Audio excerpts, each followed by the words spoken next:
پہاڑ کو اور زمین کو اٹھا لیا جائے گا، آپس میں ٹکرا دیا جائے گا، قیامت واقع ہو جائے گی۔ اس دن کوئی چیز نہیں چھپے گی، اور اللہ کے عرش کو 8 فرشتے اٹھائے ہوئے ہوں گے، ساری چیزیں اللہ کے سامنے پیش کی جائیں گی، لوگوں کو پیش کیا جائے گا، حساب و کتاب شروع ہوگا۔ نام اعمال جس کا دائیں ہاتھ میں ملے گا وہ کہے گا لو لو میرا نام اعمال پڑھ لو، میرا نام اعمال پڑھ لو، مجھے پتا تھا اپنے نیک عمل کی وجہ سے کہ مجھے میرا نام اعمال دائیں ہاتھ میں ملے گا۔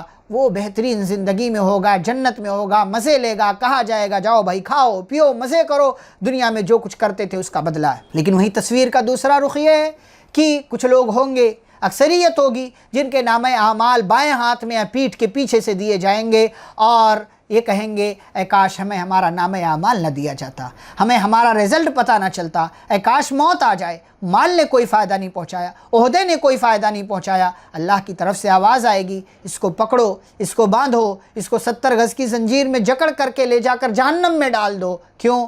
یہ اللہ پر ایمان نہیں رکھتا تھا، مسکینوں کو غریبوں کو کھانا نہیں کھلاتا تھا۔ قیامت کے دن کوئی جگری دوستیاں کسی کے کام نہیں آئے گی۔ قرآن اللہ کا کلام، اس کا تذکرہ کیا، اور اس بات کا بھی اللہ نے تذکرہ کیا، فرمایا کہ یہ قرآن نبی صلی اللہ علیہ وسلم نے اپنی طرف سے نہیں بنایا ہے۔ وَلَوْ تَقَوَّلَ عَلَيْنَا بَعْضَ الْأَقَاوِيلِ، اگر یہ ہمارے تعلق سے کچھ بات اپنی طرف سے کرتے تو ہم ان کو اپنے داہنے ہاتھ سے پکڑ کر کے ان کی شہ رگ ہم کاٹ دیتے، اور ان کو کوئی بچانے والا نہیں ہوتا۔ اس کے بعد سورۃ المعارج کا اللہ نے تذکرہ کیا ہے۔ سورۃ المعارج کے شروع میں اللہ نے قیامت کا تذکرہ کیا اور فرمایا قیامت آئے گی، عذاب آئے گا، اور عذاب سے مجرموں کو کوئی نہیں بچا سکے گا۔ اس دن جو ہے آسمان تلچھٹ تیل کی طرح ہو جائے گا، اور پہاڑ روئی کی طرح ہوا میں اڑیں گے، کاپوس اور کاٹن کی طرح، اور اس دن مجرمین کہیں گے کاش کوئی آئے ہمیں بچا لے، بیوی آئے، بیٹا آئے، ماں آئے، باپ آئے، رشتہ دار آئے، زمین والے لوگ آ جائیں۔ اللہ کہے گا نہیں نہیں، کوئی بچانے کے لیے نہیں آئے گا، کوئی ایسے لوگوں کو جہنم میں ڈالا جائے گا۔ ہاں، دنیا میں جو لوگ نماز پڑھتے تھے، نمازوں کی پابندی کرتے تھے، اور قیامت کے دن کی تصدیق کرتے تھے، مال کو اللہ کے راستے میں خرچ کرتے تھے، اپنی شرمگاہوں کی حفاظت کرتے تھے، امانتوں کا خیال کرتے تھے، وعدوں کو پورا کرتے تھے، ایسے لوگوں کو اللہ رب العالمین جنت میں داخل کرے گا۔ اس کے بعد سورہ نوح کا آغاز ہوتا ہے۔ حضرت نوح علیہ السلام کا مکمل تذکرہ اللہ نے کیا، اس سے پہلے بھی ہم تذکرہ کر چکے ہیں، یہاں کچھ اور باتیں ہیں ہم اختصار کے ساتھ بیان کر دیں۔ نوح علیہ السلام کو اللہ نے بھیجا، نوح علیہ السلام اپنی قوم میں گئے، قوم کے لوگوں کو اللہ کی طرف بلایا، کہا کہ دیکھو میں اللہ کی طرف بلاتا ہوں، ڈرانے والا ہوں، اللہ کی عبادت کرو، تقوی اختیار کرو، میری اطاعت کرو۔ قوم کے لوگ نہیں مانے، انکار کر دیا، 950 سال تک تبلیغ کرتے رہے۔ اللہ سے شکایت کیا کہ اللہ میں نے اپنی قوم کو ہر طریقے سے سمجھا لیا اور ہر طریقے سے دعوت دے دی، اور اعلانیہ طور سے، اور جو ہے تنہائی میں، مجمع میں، گھر میں، ہر طریقے سے سمجھایا، لیکن جب بلاتا تھا یہ اپنی انگلیوں کو اپنے کانوں میں ڈال لیتے تھے اور کپڑے سے اپنے بدن کو ڈھانپ لیتے تھے تاکہ انہیں میری باتیں سنائی نہ دے۔ اللہ میں نے ان سے یہاں تک کہا کہ اپنے رب سے استغفار کرو، وہ تمہیں معاف کر دے گا، آسمان سے بارش نازل کرے گا، مال دے گا، اولاد دے گا، تمہارے لیے جنتیں بنائے گا۔ تمہیں کیا ہو گیا؟ تم اللہ کو نہیں سمجھتے ہو، اللہ کے مقام کو نہیں سمجھتے ہو۔ تو اے اللہ، ان لوگوں نے میری نافرمانی کی اور ان لوگوں نے اپنے نقصان میں ہی اضافہ کیا۔ ان لوگوں نے بڑی بڑی چالیں چلی، آپس میں کہا کہ جس کی عبادت کرتے ہو، ود کی، سوا کی، یغوث کی، یعوق کی، نصر کی، ان سب کو نہ چھوڑنا۔ ان لوگوں نے بہت سے لوگوں کو گمراہ کیا۔ اے اللہ، ظالموں کو نہ چھوڑنا۔ اے اللہ، میں تجھ سے دعا کرتا ہوں زمین پر کسی بھی کافر کو چلتا پھرتا باقی مت رکھنا، اس لیے کہ زمین پر کوئی کافر رہے گا یہ کافر ہی اولاد پیدا کرے گا۔ اے میرے رب، مجھے معاف کر دے، میرے ماں باپ کو معاف کر دے، اور جو بھی میرے گھر میں ایمان کی حالت میں داخل ہوا، چاہے وہ مرد ہو یا عورت، اے اللہ سب کو معاف کر دے اور ظالموں کو تباہ و برباد کر دے۔ یہ سورہ نوح کے اندر اللہ نے یہ باتیں ذکر کی ہیں۔ اس کے بعد سورۃ الجن کا آغاز ہوتا ہے، سورہ نمبر 72۔ اللہ رب العالمین نے اس سورہ میں جناتوں کا تذکرہ کیا ہے کہ جنوں نے قرآن سنا، جیسا کہ ہم پارہ نمبر 26 میں بیان کر چکے ہیں، پھر وہ ایمان لے آئے۔ جناتوں کی زبانی اللہ رب العالمین نے کئی عقیدے کی اصلاح کی ہے۔ کہ جو ہے جنات انسان جو ہے جنات سے مدد مانگتے تھے، ایسا کرتے تھے ویسا کرتے تھے، یہ ساری چیزیں. پھر اللہ رب العالمین نے کہا کہ جناتوں میں بھی اچھے لوگ ہوتے ہیں، برے لوگ ہوتے ہیں. وَأَنَّا مِنَّا الْمُسْلِمُونَ وَمِنَّا الْقَاسِطُونَ، ہم میں بھی مسلمان ہیں اور جو ہے تجاوز کرنے والے لوگ ہیں، انصاف کرنے والے دیگر تمام لوگ ہیں. جو ایمان لائے گا اپنے لیے لائے گا، لیکن جو ظلم کرے گا، حد سے تجاوز کرے گا، اس کے لیے جہنم کی آگ ہے. مسجدیں اللہ کے لیے ہیں، مسجدوں میں اللہ کے علاوہ کسی اور کی عبادت نہیں ہونی چاہیے. عالم الغیب صرف اللہ ہے، اللہ کے سوا کوئی عالم الغیب نہیں ہے، اس کے سوا کسی کو نہیں پکارنا ہے. اللہ کے سوا کسی کو بھی غیب کا علم نہیں ہے. اللہ جس کو بتا دے وہ عالم الغیب نہیں ہو جائے گا. بہت سے لوگ کہتے ہیں کہ نبی کو بہت ساری غیب کی باتوں کا علم تھا، اللہ نے بتایا تھا تو علم تھا، نبی کو خود سے علم نہیں ہوا، اور جب خود سے علم نہ ہو تو وہ عالم الغیب نہیں کہے. بھئی مجھے بھی قیامت کے بارے میں بہت ساری باتیں معلوم ہیں، تو کیا میں عالم الغیب ہو گیا؟ نہیں، مجھے بتایا گیا قرآن کے ذریعے، احادیث کے ذریعے. ایسے اللہ نے جبریل علیہ السلام کے ذریعے بتایا. جبریل کو بھی نہیں پتا غیب کی باتیں، کسی کو بھی نہیں پتا، کسی کو بھی نہیں پتا ہے، اور اللہ نے ہر چیز کو اپنے علم سے گھیر رکھا ہے. سورۃ المزمل کا آغاز ہوتا ہے، سورہ نمبر 73. اس کی ابتدا میں اللہ نے نبی صلی اللہ علیہ وسلم کو یا ایھا المزمل کہہ کر کے پکارا کہ اے چادر اوڑھ کر لیٹنے والے، کھڑے ہو جائیے، راتوں کو اٹھ کر کے نماز پڑھیے. تہجد کی نماز پیارے نبی صلی اللہ علیہ وسلم پر فرض تھی. آپ صلی اللہ علیہ وسلم پوری رات پڑھا کرتے تھے. اللہ نے کہا پوری رات مت پڑھیے، تھوڑی رات، آدھی سے کم رات میں پڑھیے، عبادت کا اہتمام کیجیے، اور قرآن کو ٹھہر کر پڑھیے. ہم اس قرآن کو آپ کے دل میں محفوظ کر دیں گے. اور لوگوں کی بری زبان پر آپ صبر کیجیے، جو لوگ آپ کو برا کہتے ہیں اس پر صبر کیجیے. اور یاد رکھیے قیامت آنے والی ہے جس دن بچے بوڑھے ہو جائیں گے. یوم یجعل الولدان شیبا، بچے بوڑھے ہو جائیں گے. اور پھر آگے اللہ نے ذکر کیا اس سورہ کی آخری آیت میں کہ نماز میں جہاں سے بھی تمہیں آسان لگے وہاں سے پڑھو، جہاں سے بھی آسان لگے وہاں سے پڑھو، جو بھی یاد ہے وہاں سے پڑھو. کچھ یاد نہیں ہے، سورہ فاتحہ صرف یاد ہے، سورہ فاتحہ پڑھ کر کے رکوع میں چلے جا سکتے ہو. نیکی کرو، نماز قائم کرو، زکوٰۃ دو، اللہ کو قرض حسن دو، اور اللہ سے استغفار کرو.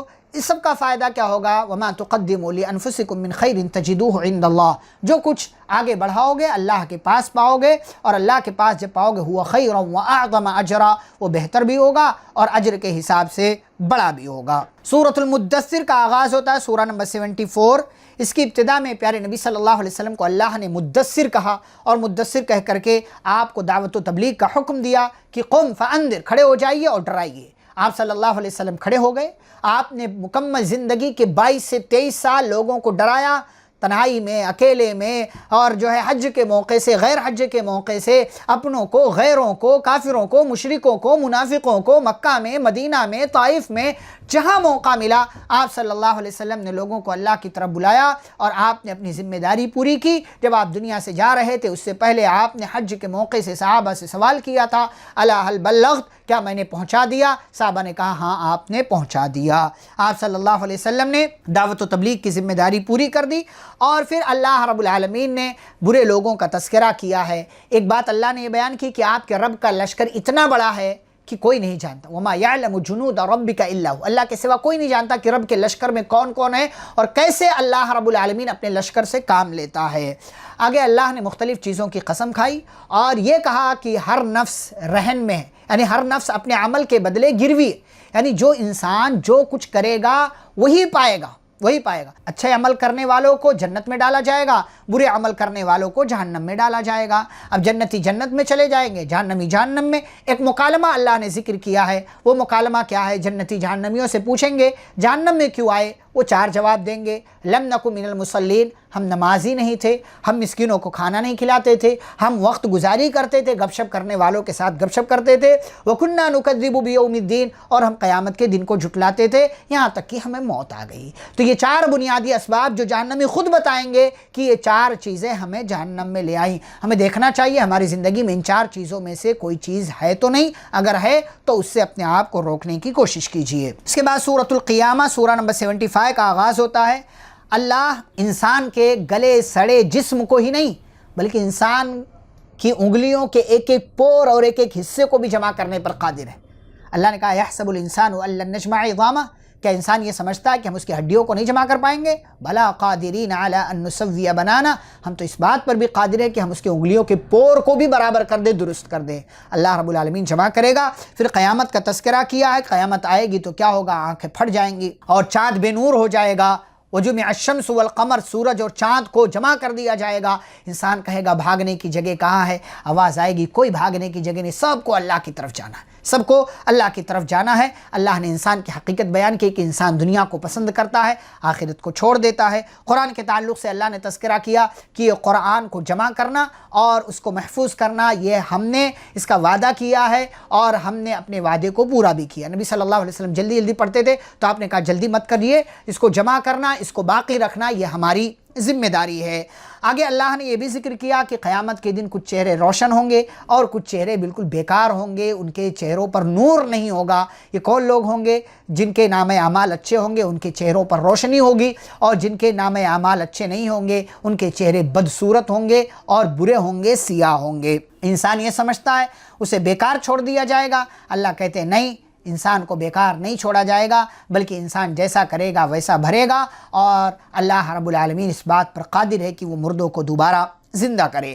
اس کے بعد سورۃ الدہر کا آغاز ہوتا ہے جس کا نام سورۃ الانسان بھی ہے۔ نبی صلی اللہ علیہ وسلم جمعہ کے دن فجر کی نماز کی دوسری رکعت میں اس سورہ کی تلاوت کیا کرتے تھے۔ اس سورہ کی ابتدا میں اللہ نے کہا کہ انسان پر ایک ایسا وقت بھی آیا جب انسان کچھ نہیں تھا، کوئی وجود نہیں تھا، اللہ نے اس کو وجود دیا، دو راستے اس کو بتلا دیے، ہدایت کے اور گمراہی کے۔ اللہ نے کہا کہ اب یہ جدھر جانا چاہے گا اس کے حساب سے اس کو بدلہ ملے گا۔ ہاں نیک لوگ ہیں، نیک لوگوں کو جنت میں داخل کیا جائے گا، برے لوگوں کو جہنم کے اندر داخل کیا جائے گا، اور نیک لوگوں کو جنت میں ملنے والی مختلف نعمتوں کا اللہ نے تذکرہ کیا ہے۔ ساتھ ہی ساتھ اللہ نے کہا ان کی خدمت کے لیے بہت پیارے پیارے سے بچے ہوں گے، لہٰذا اے لوگو صبح شام اللہ کا ذکر کرتے رہو، صبح شام اللہ کا ذکر کرتے رہو، اللہ کو یاد کرتے رہو، اور یاد رکھو جب تک اللہ نہ چاہے کسی کے چاہ لینے سے کچھ نہیں ہوتا، اور وہ اللہ جس کو چاہے اپنی رحمت میں داخل کر لے، اور اس نے ظالموں کے لیے دردناک عذاب تیار کر رکھا ہے۔ اس کے بعد اس پارے کی آخری سورہ سورۃ المرسلات، سورہ نمبر 77 کا آغاز ہوتا ہے۔ اس کی ابتدا میں اللہ نے مختلف چیزوں کی قسم کھا کر کے قیامت کا تذکرہ کیا، قیامت آئے گی اس کے لیے اللہ نے مختلف چیزوں کی قسم کھائی، تاکید کے لیے، اور اس سورہ کے اندر اللہ نے ایک آیت کو بار بار ریپیٹ کیا ہے، وَيْلٌ يَوْمَئِذٍ لِّلْمُكَذِّبِينَ وَيْلٌ يَوْمَئِذٍ لِّلْمُكَذِّبِينَ، ویل ہے، ہلاکت ہے، بربادی ہے ان لوگوں کے لیے جو جھٹلاتے ہیں۔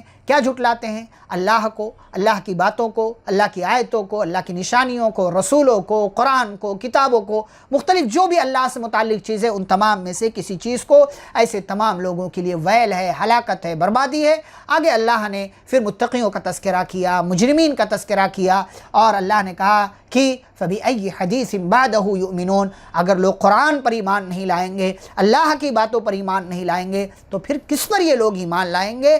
ایمان لانے والی چیز اگر دراصل کوئی ہے تو وہ اللہ کی کتاب ہے، اللہ کی باتیں ہیں۔ انسانوں کو اللہ کی باتوں پر اور اللہ کی کتاب پر ایمان لانا چاہیے۔ اللہ رب العالمین ہم سبھی کو اپنی ایمان کا جائزہ لینے کی توفیق عطا فرمائے، آمین۔ وصلی اللہ علی النبی الکریم، والسلام علیکم ورحمۃ اللہ وبرکاتہ۔